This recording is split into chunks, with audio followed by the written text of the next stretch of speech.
పశువుల తేన్పుతో వజ్రాలు తయారు చేయవచ్చు అని చెప్తే మీరు నమ్ముతారా? వినడానికి ఆశ్చర్యంగా ఉండవచ్చు, కానీ ఇది నిజం.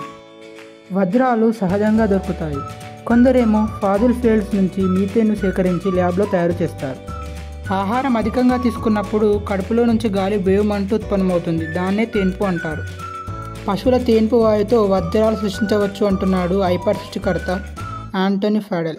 ఒక్క పశువు ఏడాదికి 150 నుంచి 200 కిలోల మీథేన్ వాయువును విడుదల చేస్తుంది. అది పర్యావరణానికి ఎంతో హాని కలిగిస్తుంది. అలాగని పశువులు తినకుండా అపాయ వాయువుని విడుదల చేయకుండా చూడడం సాధ్యమయ్యే పని కాదు.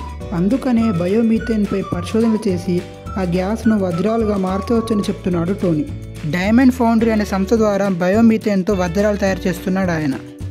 అంతా బాగానే ఉంది, కానీ పశువుల నుంచి మీథేన్ ఎలా సేకరిస్తారనే సందేహం కలగవచ్చు. పశువుల జీర్ణాశయంలో ఒక సన్నటి పైపును పంపుతారు.